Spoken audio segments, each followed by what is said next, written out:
Bonjour tout le monde! J'espère que vous passez un très beau début de semaine, en cette semaine où il fait très beau, très chaud. Donc j'espère que vous profitez de cette température pour vous faire du bien, pour vous faire plaisir, pour vous sentir en été, léger, joyeux. Et parlant de légèreté, la réflexion de cette semaine, Worrying does not take away tomorrow's trouble, it takes away today's peace. Je sais pas pourquoi j'ai toujours de la misère à parler en anglais pendant que je le fais en vidéo parce que normalement ça va super bien. Peu importe. Si on va en français, s'inquiéter, ça n'empêche pas les petits pépins, hein, les troubles de survenir demain, mais ce que ça fait, c'est que ça chasse la paix, la sérénité d'aujourd'hui. Tellement, tellement, tellement vrai.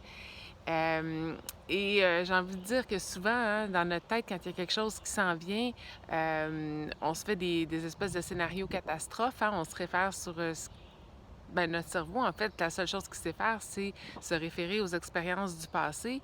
Et souvent, ce qui est le plus marquant dans notre tête, c'est ce qui a mal été et non ce qui a bien été. Donc, quand on projette qu'est-ce qui s'en vient demain, une entrevue, un rendez-vous médical, une nouvelle rencontre, peu importe, souvent on passe à ce qui peut mal aller plutôt qu'à ce qui peut bien aller. Et quand arrive le jour J, le moment, souvent, ce qu'on avait eu peur, ce qu'on craignait qui arrive, ça se présente même pas. Donc, tout ce qu'on va avoir fait, c'est de s'être créé une inquiétude et une espèce de mal-être à l'intérieur de nous et on va l'avoir fait persister plusieurs heures, des fois, c'est plusieurs journées, absolument pour rien parce qu'au final, on s'inquiétait pour rien. Et j'avais envie de donner un exemple et j'espère, je souhaite, en fait, mon désir, ce n'est pas du tout de partir une polémique par rapport à la situation actuelle avec la COVID, dans le fond, grâce, moi, à mon antécédent en tant que vétérinaire, je travaille présentement en tant que vaccinatrice là, dans une clinique de vaccination COVID. Et il faut voir le nombre de personnes qui sont inquiètes de se faire une piqûre, en fait, hein?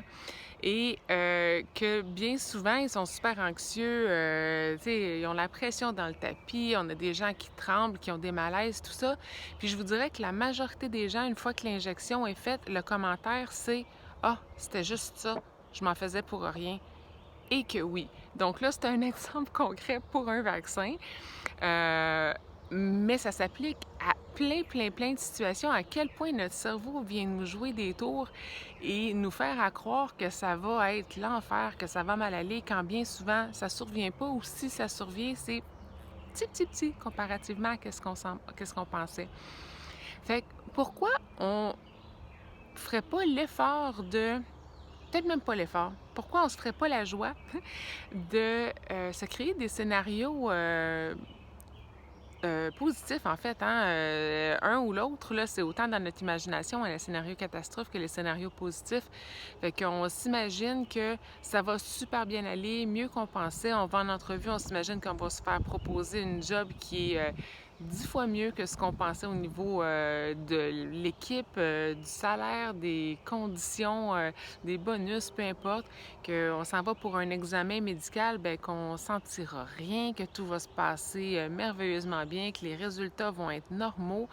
Puis peut-être que dans cette situation-là aussi, on va avoir eu tort, parce que ça se peut qu'il se présente quelque chose qui n'est pas idéal.